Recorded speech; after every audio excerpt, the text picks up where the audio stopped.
सो hey everyone, Radhe Radhe सभी को, जय श्री राम।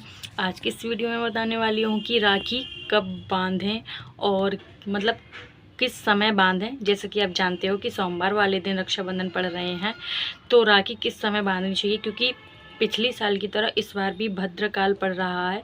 भद्रकाल में राखी नहीं बांधी जाती है, तो राखी कब बांधें। 19 अगस्त को रक्षाबंधन है। रक्षाबंधन मनाया जाता है पूर्णिमा के दिन। जिस दिन पूर्णिमा तिथि होती है उस दिन रक्षाबंधन मनाया जाता है। जब सावन समापन की ओर होता है, पूर्णिमा के दिन रक्षाबंधन मनाया जाता है। और साथ ही साथ मैं बता दूं कि इस बार भी रक्षाबंधन पर पड़ रहा है सोमवार।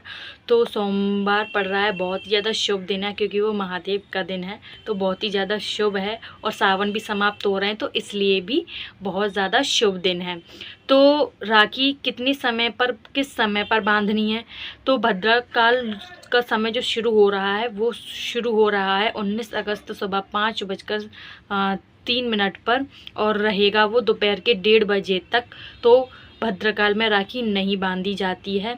ऐसा माना जाता है कि भद्रकाल में जो भी अपने भाइयों को राखी बांधते हैं, तो वो कभी भी लाइफ में आगे किसी भी चीज़ में, काम में, किसी भी चीज़ में, फाइनेंशियल कंडीशन, सारी चीज़ें ख़राब हो जाती हैं, विनाश हो जाता है। तो इस वजह से राखी नहीं बांधी जाती, क्योंकि रावण की बहन जो थी उन्होंने राखी बांधी थी उनको भद्रकाल में, तो उनका विनाश हो गया था, सर्वनाश हो गया था। तो इस वजह से राखी नहीं बांधी जाती है भद्रकाल के समय में।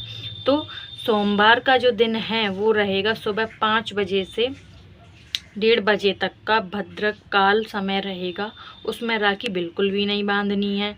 और दूसरी चीज़ ये कि फिर राखी कब बांधनी है, तो राखी बांधनी है, वो बांधनी है 2:07 के बाद सही समय है, तब आपको राखी बांधनी है।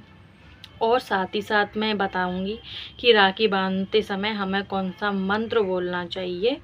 तो आप स्क्रीन पर देख लेना, मैं बोल भी रही हूँ और आप स्क्रीन पर भी देख लेना। तो राखी बांधने से पहले एक काम ज़रूर करें कि अपने भाई के हाथ पर कलावा बांध दें, मौली जिसे कहते हैं। तो मौली कैसे बांधनी है आप स्क्रीन पर देख सकते हो। एक मंत्र है, मैं लगा दूँगी मंत्र, ये मंत्र लगा दिया मैंने, आप देख लेना, इसे पढ़ लेना। तो इसको पढ़ना है तब जब आप राखी बांध रहे हो। और राखी बांधने से पहले बांधना है कलावा। तो वो कैसे करना है, येन बद्दू बलि राजा दानवेंद्रो महाबला तेन त्वामी मनु बदनामी रक्षे माचला। इस मंत्र को आप चैंट कीजिए जब भी आप राखी बांध रहे हो। और राखी बांधने से पहले ये मंत्र कब बोलना है, ये मंत्र तब बोलना है जब आप कलावा बांध रहे हो। तो सबसे पहले आपको कलावा बांधना है। और साथ ही साथ मैं बता दूं कि कलावे में 3 राउंड लिए जाते हैं, 3 राउंड लिए जाते हैं। 3 राउंड से ज़्यादा कलावा नहीं बांधना चाहिए, 3 राउंड से ज़्यादा। अब बात आती है कि सोमवार है, जो लोग सावन के सोमवार में व्रत रहे हैं, पूरे सोमवार उन्होंने पूरे किए हैं, तो एक खुशखबरी ये है कि जो लोग व्रत रहते हैं उनके लिए ये कि वो जिन्होंने व्रत रखा है सावन के सोमवार में, तो 5 सोमवार, जैसा कि आप जानते हो 5वां सोमवार पड़ रहा है, तो जैसे कि रिलेटिव हमारे घर पे आते हैं, जाते जाते कुछ ना कुछ वो हमें दे के जाते हैं, पैसे या कुछ ना कुछ हमें दे के जाते हैं, वैसे बाबा महादेव सावन समाप्त हो रहा है, आप अपनी मन की कामना सच्चे दिल से पूरी माँ जो की है वो पूरी होगी। वो मनोकामना मांगना, बाबा जाते जाते मनोकामना ज़रूर पूरी करेंगे। सावन समाप्त हो जाएगा उस दिन। तो सच्चे दिल से पूजा करना और सच्चे भाव के साथ में। और साथ ही साथ बताऊं तो कलावा बांध दिया, कलावा बांधने के बाद में आपको राखी बांधनी है। राखी बांधते वक्त कोई भी मंत्र नहीं बोलना है, क्योंकि आपने प्रोटेक्शन दे दिया है, प्रोटेक्शन मिलता है इससे।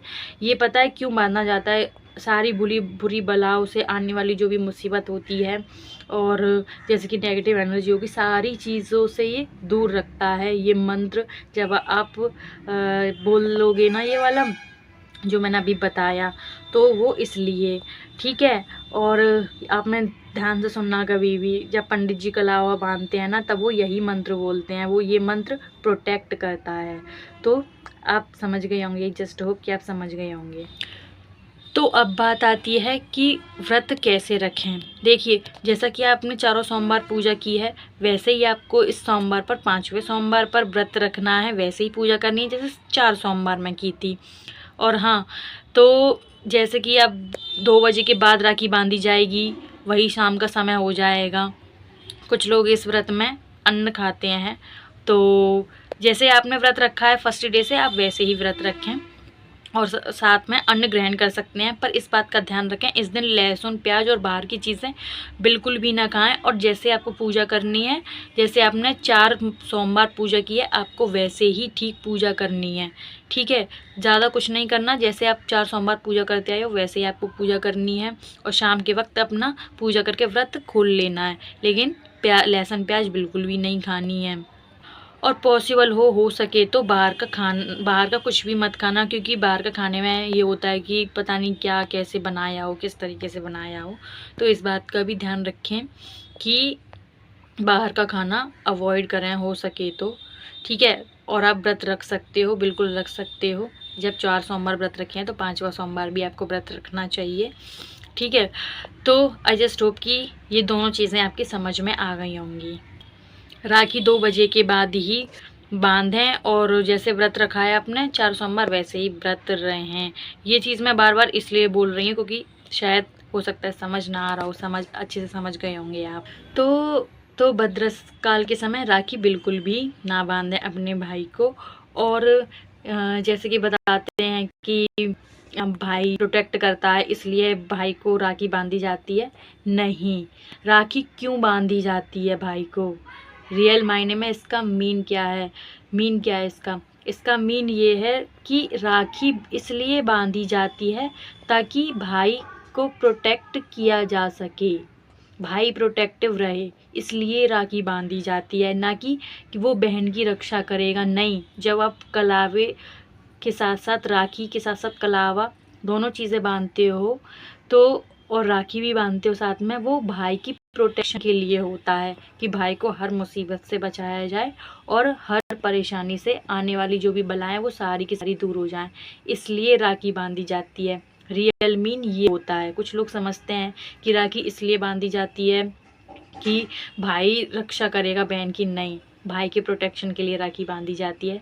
तो जस्ट होप कि आप को समझ में आया होगा वीडियो, आप समझ गए होंगे, है ना।